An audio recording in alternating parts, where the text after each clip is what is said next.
انتہائی قابل صد احترام میرے محترم و مکرم معزز سامعین حضرات، میں نے جو آیت مبارکہ آپ حضرات کے سامنے تلاوت کی ہے، اللہ رب العزت اس آیت مبارکہ میں ارشاد فرماتے ہیں وَمَنْ أَحْسَنُ قَوْلًا مِّمَّنْ دَعَا إِلَى اللَّهِ، اور اس شخص سے بہتر کس کی بات ہو سکتی ہے جو لوگوں کو اللہ کی طرف بلائے، وَعَمِلَ صَالِحًا، اور اچھے اعمال کرے، وَقَالَ إِنَّنِي مِنَ الْمُسْلِمِينَ، اور کہے کہ میں بھی عام مسلمانوں میں سے ایک مسلمان ہوں۔ میرے عزیز و دوستو، اللہ رب العزت کو سب سے زیادہ کون سی بات پسند ہے؟ باری تعالیٰ کی جناب میں کون سا کلمہ سب سے زیادہ محبوب ہے؟ وہ اس آیت مبارکہ میں فرمایا گیا۔ فرمایا کہ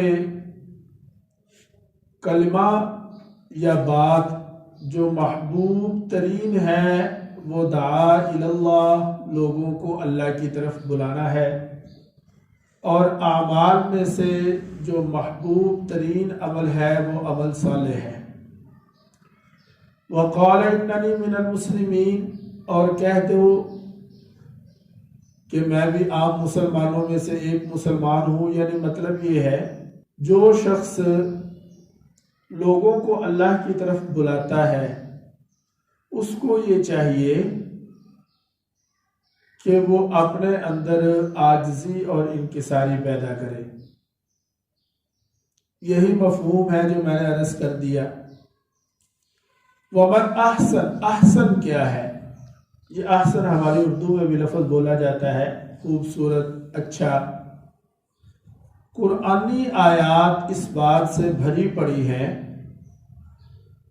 اور قرآن پاک میں یہ مضمون بارہا ارشاد فرمایا گیا کہ لوگوں کو نیکی کی طرف بلانا اور لوگوں کو اللہ کی ذات کا تعارف کرانا، اللہ کی طرف بلانا، یہ اس امت کی ذمہ داری ہے اور اس امت کا کام ہے۔ اب وہ لوگوں کو اللہ کی طرف بلانا کسی بھی صورت میں ہو، دیکھیں بات سمجھیں، دین کے نام پر الحمدللہ اس عنوان سے کئی طرح کی محنتیں ہو رہی ہیں، وہ دعوت و تبلیغ کی صورت میں ہو یا جہاد کی صورت میں ہو یا مساجد اور مدارس کی صورت میں ہو یا خانقاہوں کی صورت میں ہو، ذکر اللہ کے حلقوں کی صورت میں ہو یا سیاست کی صورت میں ہو، یہ تمام شعبے دین کے شعبے ہیں۔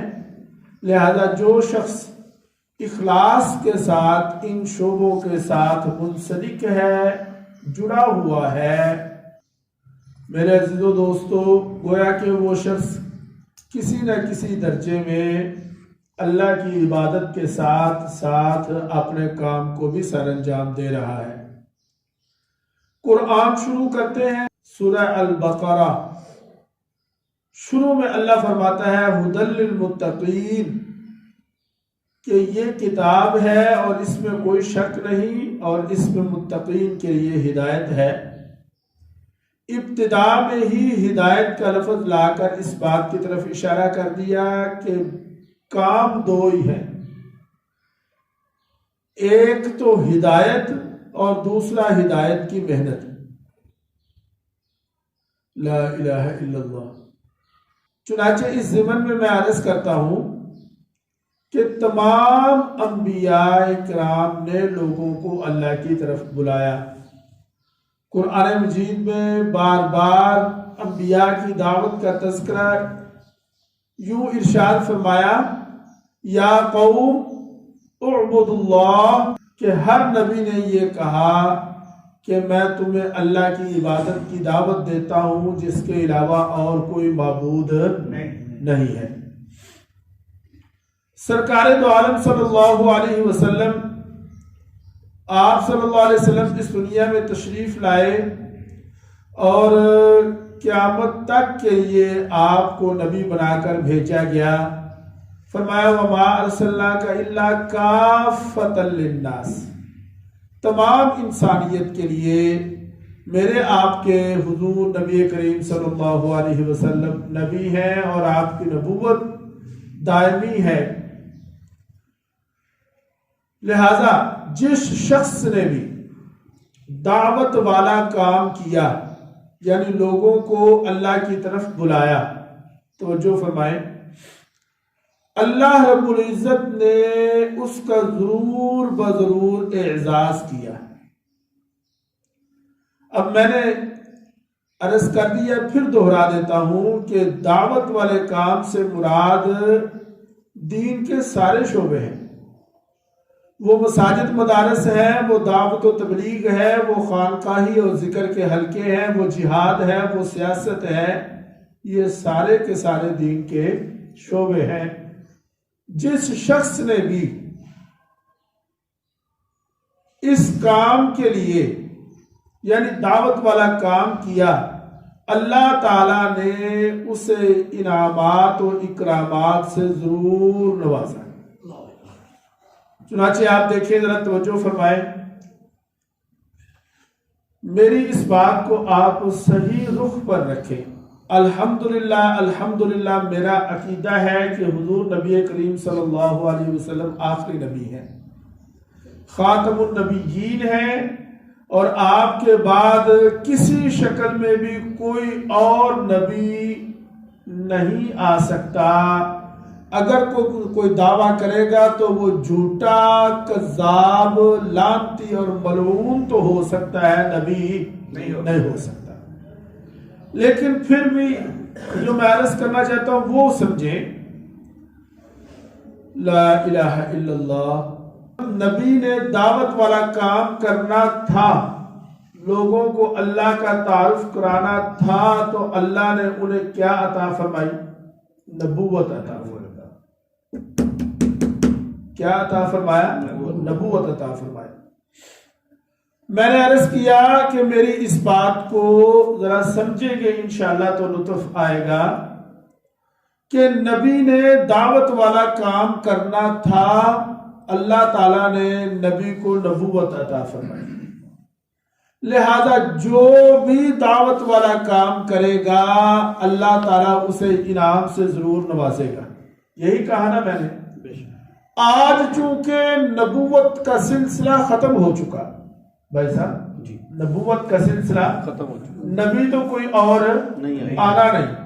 آج بھی اگر کوئی دعوت والا کام کرے گا تو وہ نبوت کا حقدار ہے، اگرچہ نبوت نہیں ملے گی. میں نے کہا کہ نبی چونکہ آنا نہیں، ورنہ اگر آج بھی کوئی کما حق کہو یہ دعوت والا کام کرے گا تو اگر نبوت ملنی ہوتی تو اسے ملتی، کیونکہ یہ کام نبیوں کا ہے. میری بات آپ سمجھ گیا کہ نہیں؟ اچھا جی، اب میں آگے چلتا ہوں. قرآن مجید فرقان حمید سے میں دو چار آپ حضرات کو مثالیں دیتا ہوں. لا الہ الا اللہ. 21ویں پارے میں سورہ لقمان ہے. یہ حضرت لقمان جو تھے یہ نبی نہیں تھے، یہ بولیں ذرا نبی نہیں تھے. میں عرض یہ کر رہا ہوں کہ نبیوں نے تو یہ کام کیا دعوت والا تو انہیں نبوت ملی، لیکن اگر کوئی غیر نبی بھی دعوت والا کام کرے گا تو اللہ اسے بھی انعام دے گا. اس پر میں سورہ لقمان سے ایک آپ حضرات کے سامنے دلیل عرض کروں گا. اللہ تعالیٰ ارشاد فرماتا وَلَقَدْ آتَيْنَا لُقْمَانَ الْحِكْمَةَ أَنِ اشْكُرْ لِلَّهِ. لقمان اللہ کے بندے ایسے تھے جن کو اللہ تعالیٰ نے حکمت اور دانائی عطا فرمائی. أَنِ اشْكُرْ لِلَّهِ، تاکہ وہ اللہ کا شکر ادا کرے. وَمَنْ يَشْكُرْ فَإِنَّمَا يَشْكُرُ لِنَفْسِهِ. جس نے اللہ کا شکر ادا کیا نا اس نے دراصل یہ شکر اپنے لیے کیا. کیوں بھائی؟ بولیں ذرا. یعنی یہ کوئی لائک نہیں ہے. کیوں جی قاری صاحب؟ یہ فیس بک پہ لائک ہوتے ہیں نا، کہ جتنے لائک زیادہ ہوں گے اتنے مطلب آپ حضرات کی وہ کیا اسے کہتے ہیں جی وہ وائرل ہو جائے گا. یعنی ہم اللہ کا شکریہ، یہ لائک شکریہ ہی ہے نا، ہم اللہ کا شکریہ ادا کرتے جائیں گویا کہ اللہ کے لائک بڑھ رہے ہیں، ایسا نہیں ہے. بلکہ وَمَن يَشْكُرْ فَإِنَّمَا يَشْكُرُ لِنَفْسِهِ، جس نے شکر ادا کیا اس نے دراصل اپنے لیے شکر ادا کیا. فرمایا کہ حضرت لقمان علیہ السلام نے یا بنی اقم الصلاۃ وامر بالمعروف وانہی عن المنکر واصبر علی ما اصابک، اے میرے بیٹے، اے میرے بیٹے، اقم الصلاۃ، نماز قائم کرنا. ہاں جی، یا بنی اقم الصلاۃ، اے میرے بیٹے نماز قائم کرنا، اچھے عمل کرنا، لوگوں کو نیکی کا حکم کرنا، صبر کرتے رہنا. اب آپ اس جملے پر ذرا توجہ فرمائیں. لقمان جو تھے انہوں نے صرف اپنے بیٹے کو مخاطب کیا، یا بنیہ. یہ یا بنیہ تو آپ سمجھتے ہیں نا، یہ ابن سے لفظ ہے، ابن بیٹے کو کہتے ہیں. یا بنیہ، اے میرے بیٹے، اقم الصلاۃ. لقمان نے صرف اپنے بیٹے کو مخاطب کرتے ہوئے دعوت اللہ، اللہ کی طرف بلایا، اچھے کام کی تلقین کی.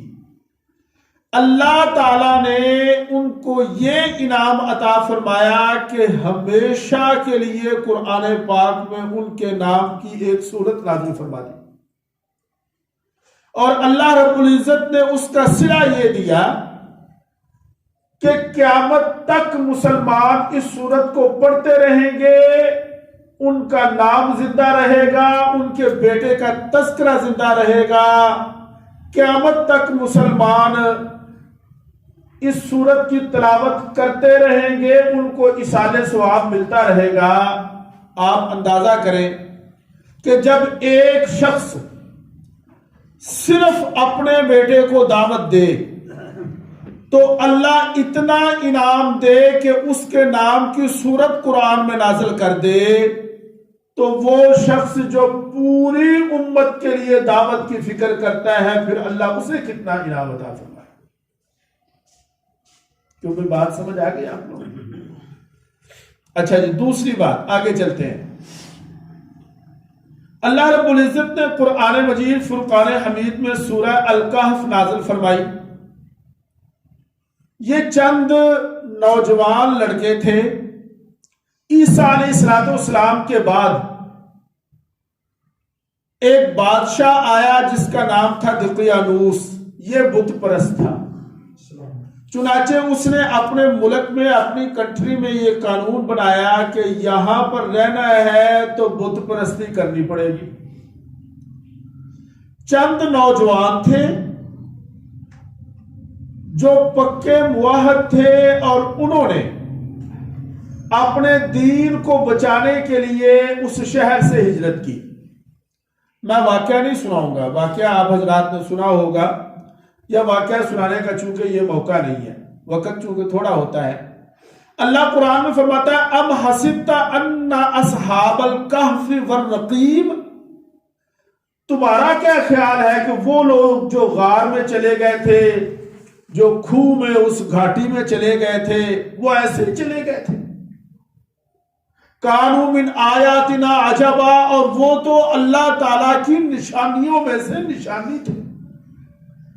اذ اول فتیۃ الی الکہف، جب ان میں سے ایک نوجوان نے یہ کہا، جو غار میں چلا گیا تھا، اس نے یہ کہا کہ یہ تو ہمیں قتل کر دے گا، لہٰذا اے نوجوانوں چلو یہاں سے نکل جاتے ہیں، اپنے ایمان کی حفاظت کرتے ہیں. یہ ہے اس واقعہ کا پس منظر.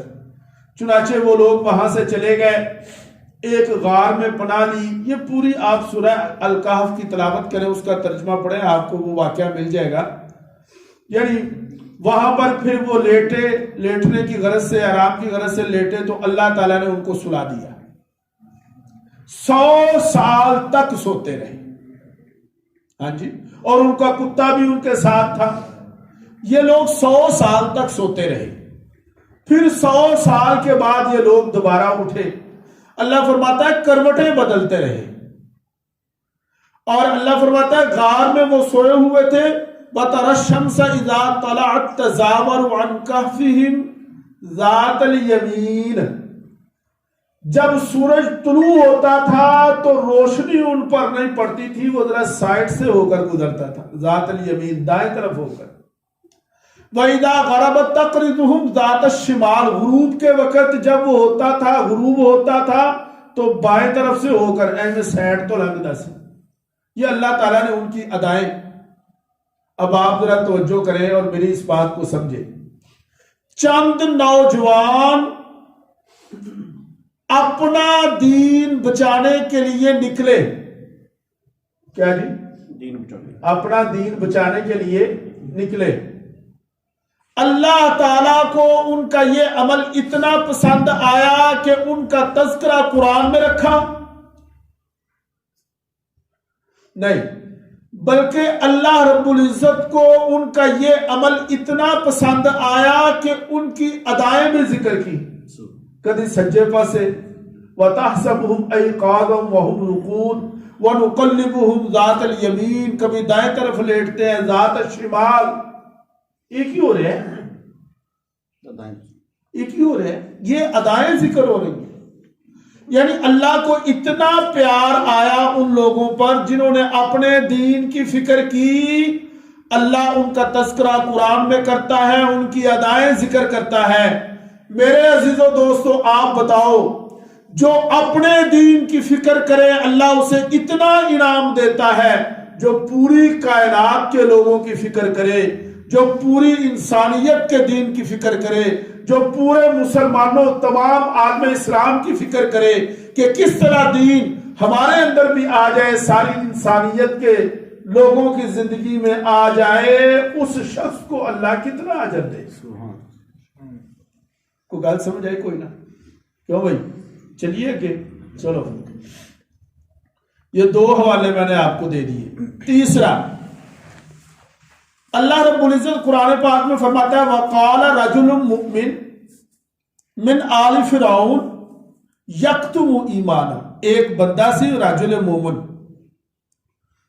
آل فرعون میں سے، آل موسیٰ میں سے نہیں، آل فرعون میں سے. یکتم ایمانہ، جو ابھی تک اپنا ایمان چھپائے ہوئے تھا. یکتم کتمان سے، یعنی اس نے ابھی اپنا ایمان ظاہر نہیں، مسلمان تھا، رجل مومن تھا. اللہ قرآن میں کہتا ہے، یہ 24واں پارہ، بلکہ سورت کا نام بھی مومن ہے. وَقَالَ رَجُلٌ مُؤْمِنٌ مِّنْ آلِ فِرْعَوْنَ يَكْتُمُ إِيمَانَهُ. یہ بندہ آیا اور اس نے کہا کہ تم انبیاء کو قتل اس لیے، أَتَقْتُلُونَ رَجُلًا، تم اس لیے قتل کرنا چاہتے ہو کہ أَن يَقُولَ رَبِّيَ اللَّهُ، یہ کہتا ہے کہ میرا رب اللہ ہے. تفصیل میں نہیں جاؤں گا، وقت تھوڑا ہے، واقعات نہیں سناؤں گا، اپنا مستدل عرض کروں گا. ایک بندہ ایسا جو نہ نبی ہے نہ ولی ہے، جو نہ نبی ہے نہ، بولو یار، نہ ولی ہے. اس نے دعوت کی بات کی، لوگوں کے سامنے اللہ کا تعارف کرایا کہ اے جنوں تسی قتل کر رہے ہو، اے کہندا ہے کہ اللہ تو علاوہ ہور کوئی معبود نہیں، اے دا ہور تو کوئی جرم نہیں. کیا اس نے کوئی چوری کی، کوئی ڈکیتی کی، کوئی ایسا غلط حرکت، اور تو یہ کہتا ہے کہ اللہ ایک ہے. اللہ رب العزت کو اس کا یہ عمل اتنا پسند آیا کہ اللہ نے اس کے نام سے بھی سورت نازل کی. لوگ کی قیامت تک پڑھتے رہیں گے. ایک بندہ جو نہ نبی نہ ولی، وہ یہ کام کرتا ہے تو اللہ تعالیٰ اس کا تذکرہ اپنے کلام میں، یہ قرآن کیا ہے؟ بولو ذرا. یہ جو میں بول رہا ہوں، یہ میرا کلام کہاں سے آ رہا ہے؟ یہ میرے اندر سے آ رہا ہے. یہ کہاں سے آ رہا ہے؟ قرآن اللہ کا کلام ہے، یہ کلام اللہ ہے، یہ قرآن اللہ کے اندر سے نکلی ہوئی چیز ہے. اسے ہم ہلکا نہ لیں. یہ باتیں ہیں اللہ تعالیٰ کی، یہ اللہ نے کلام کیا بندوں کے ساتھ. یا ایھا الناس، اوے لوگو، یا ایھا الذین آمنو، یا ایھا الذین آمنو، جگہ جگہ یہ کیا ہے؟ مخاطب کیا جا رہا ہے. لا الہ الا اللہ. اچھا جی، سورہ یاسین سارے پڑھتے ہو کیوں بھائی؟ اچھا چلو جڑے پڑھتے نے اللہ پاک انہاں نوں ترجمے نال پڑھن دی توفیق دے. کہو آمین.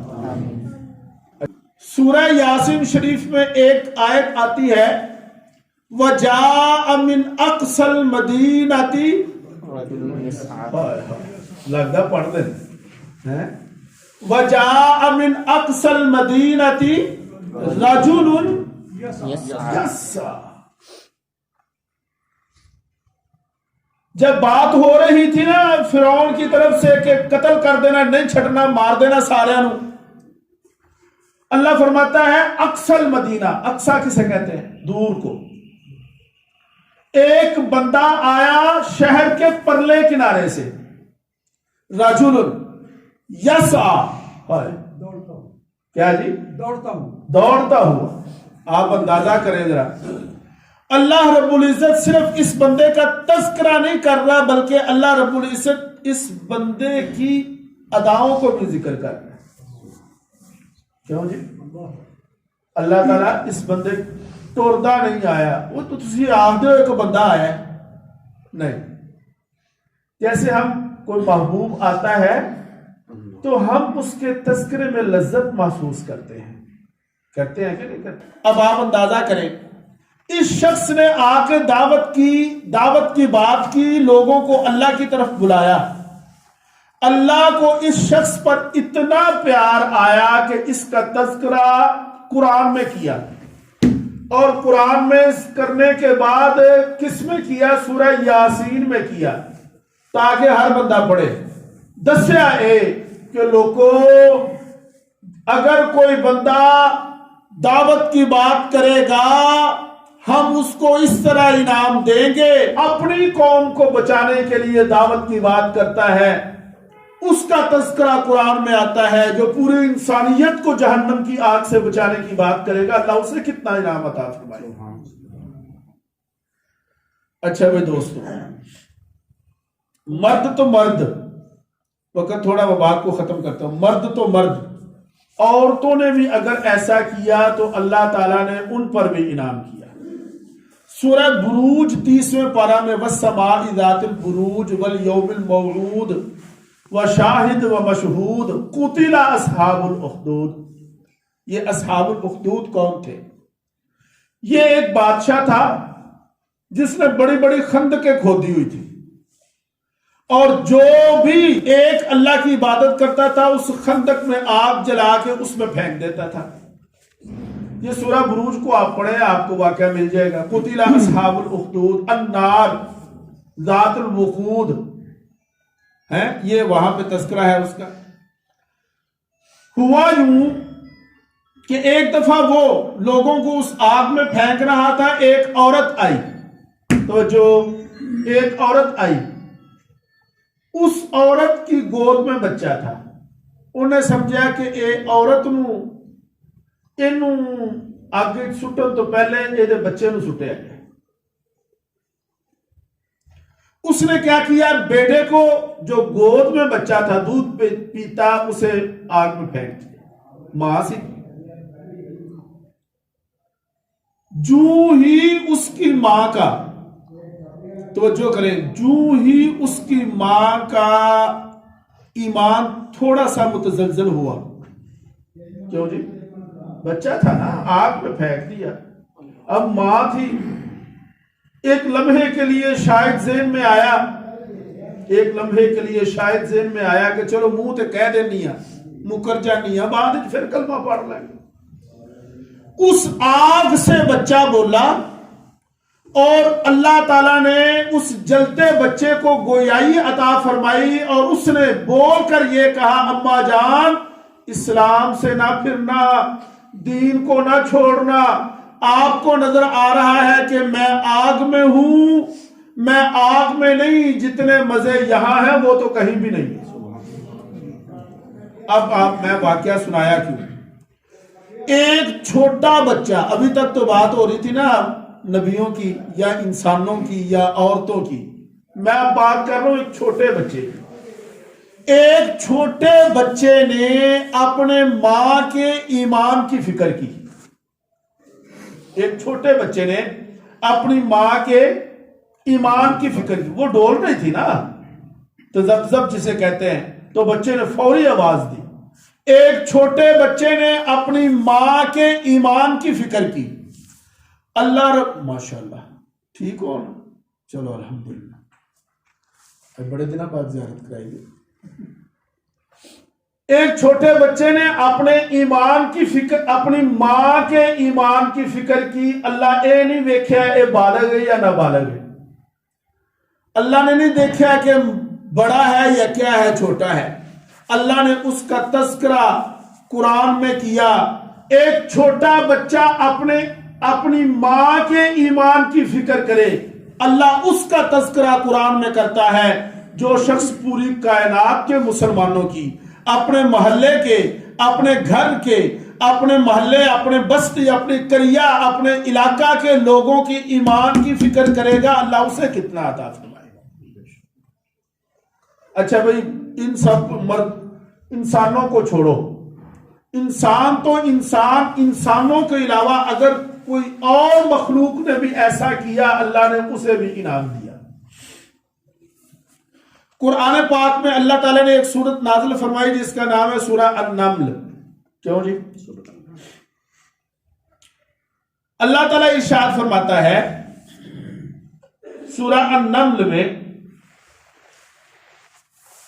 وَوَرِثَ سُلَيْمَانُ دَاوُودَ وَقَالَ يَا أَيُّهَا النَّاسُ عُلِّمْنَا مَنطِقَ الطَّيْرِ۔ یہ وقت کا نبی ہے اور جن کا نام سلمان ہے، اور نبی ایسے ہیں کہ علمنا منطق الطیر، جنہیں تمام پرندوں کی زبان آتی تھی، وَأُوتِينَا مِن كُلِّ شَيْءٍ، اور وہی آتی تھی۔ انہوں نے کیا؟ اللہ قرآن میں فرماتا ہے حَتَّى إِذَا أَتَوْا عَلَى وَادِ النَّمْلِ، یہ انہوں نے اپنا لشکر تیار کیا۔ توجہ کریں، انہوں نے اپنا لشکر تیار کیا، کہیں پہ جانا تھا، جانے کے لیے گھر سے نکلتے ہیں، فوج ساتھ تھی، فَهُمْ يُوزَعُونَ، قرآن میں لفظ آتا ہے پوری فوج، پورا لشکر ساتھ تھا۔ اچانک چلتے چلتے ایک ایسا ایریا آ گیا، وہاں پر چونٹیاں جو تھی نا، ان کے گھر تھے، ان کی آبادیاں تھی۔ اللہ فرماتا ہے کہ واد النمل، وادی نمل کی وادی میں داخل ہوئے، تو ایک چونٹی کو اللہ تعالیٰ نے، ایک چونٹی کو بات سوجھ گئی کہ سلمان و جنودہ، اور اس کا لشکر آ رہا ہے۔ اس نے کہا یا ایھا النمل، اے چونٹیوں، ادخلوا مساکنکم، اپنے اپنے گھروں میں داخل ہو جاؤ، لا یحطمنکم سلیمان وجنودہ وہم لا یشعرون، اے چونٹیوں اپنے اپنے گھروں میں داخل ہو جاؤ، سلمان اور اس کا لشکر آ رہا ہے، انہوں نے پتہ نہیں لگنا، کہیں ایسا نہ ہو کہ تم ان کے پاؤں تلے روندی جاؤ۔ یہ تو ہے وہ واقعہ۔ اب آپ ذرا سمجھے اس بات کو۔ ایک چونٹی نے، انسان کی بات نہیں، ایک چونٹی نے اپنے بستی، اپنے گھر، اپنے اہل و عیال، اپنی وادی، علی واد النمل کا لفظ، اپنے محلے کی چونٹیوں کی جان کی فکر کی۔ کس کی فکر کی؟ جان کی فکر کی۔ اللہ تعالیٰ نے اس چونٹی کا ایسا اعزاز کیا کہ اس کے نام سے قرآن میں سورت بنا دی، سورہ النمل۔ اور جس چونٹی نے اپنی دوسری بہن چونٹیوں کی جان کی فکر کی، اللہ نے اتنا بڑا انعام دیا کہ قیامت تک کے لیے قرآن کی آیتیں بنا دیا۔ میرے عزیزو دوستو، چونٹی جان کی فکر کرے، اللہ قرآن کی آیتیں بنا ڈالے۔ اگر کوئی آج کسی کے ایمان کی فکر کرے گا، سوچو اللہ اسے کتنا عطا کرے۔ یہ ہے دعوت والا کا۔ اچھا بھئی اور بھی میرے پاس دلائل ہیں لیکن میں وقت ہو گیا میرا. ہدہد کی بات سنیں آپ. وَتَفَقَّدَ الطَّيْرَ، سلمان علیہ السلام نے حاضری کا رجسٹر کھولا. وَتَفَقَّد، یہ تفقد کا لفظ سنا ہوگا آپ نے جی؟ کیوں جی؟ یہ کہتے ہیں نا جماعت کا تفقد رائمنڈ میں کہ یہ جماعت کا تفقد ہو گیا. تفقد کا معنی ہوتا ہے حاضری لینا، جانچ پڑتال کرنا. تفقد کہتے ہیں چیک کرنا اس کا ڈیٹا. وَتَفَقَّدَ الطَّيْرَ، ہدہد نہیں ہے، غائب ہے. کہا کتنے گیا بھائی؟ ہدہد کدھر ہے؟ مَالِيَ لَا أَرَى الْهُدْهُدَ أَمْ كَانَ مِنَ الْغَائِبِينَ، مجھے نظر نہیں آ رہا یا وہ واقعی غائب ہے. یہ میں مدرسے میں پڑھاتا ہوں نا، بچے زیادہ بیٹھے ہوتے ہیں. آج کل سردی میں بعض اوقات بعض بچے پیچھے بیٹھے ہوتے ہیں پیچھے بیٹھے ہوتے ہیں، نظر نہیں آتے. حاضری لیتے ہیں، وہ فلانا کتنے، وہ پھر ہاتھ چوکتا ہے جی میں اتنے بیٹھا. مَالِيَ لَا أَرَى الْهُدْهُدَ أَمْ كَانَ مِنَ الْغَائِبِينَ لَأُعَذِّبَنَّهُ عَذَابًا شَدِيدًا. بڑا غصہ آ گیا. فوج ساری بیٹھی ہے، وہ آوے گا تو ٹرے گی، فوج لشکر ٹرے گا. ان او دے کلے واسطے پورا لشکر بیٹھا رہے.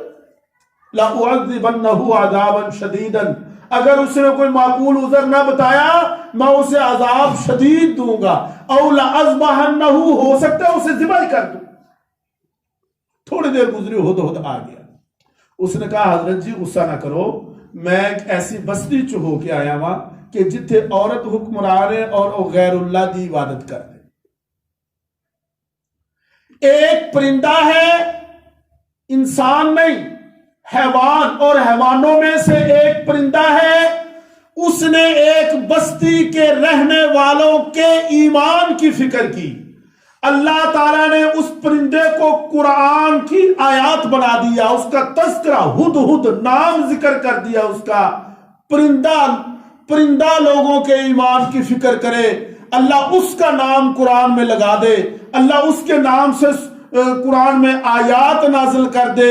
اگر کوئی بندہ دوسرے کے ایمان کی، اپنے گھر والوں کے ایمان کی، اپنے اہل محلہ کے ایمان کی، خامد کو بیوی کے ایمان کی فکر ہو، بیوی کو خامد کے ایمان کی فکر ہو، والد کو اولاد کی، اولاد کو والد کی، بہن کو بھائی کی، بھائی کو بہن کی ایمان کی فکر ہو، دعوت کو والا ماحول ہو، ایک روزانہ فضائل کے حلقے لگے، تبلیغ کے ساتھ وقت لگے، دعوت والا ماحول ہو. اگر وہ پرندہ ایسا کرتا ہے اللہ اسے عطا فرماتا ہے. آپ ذرا مجھے یہ بتائیں، اگر ہم میں سے کوئی انسان دعوت کی بات کرے گا، دوسرے کے ایمان کی فکر کرے گا، تو اللہ اسے کتنا عطا فرمائے.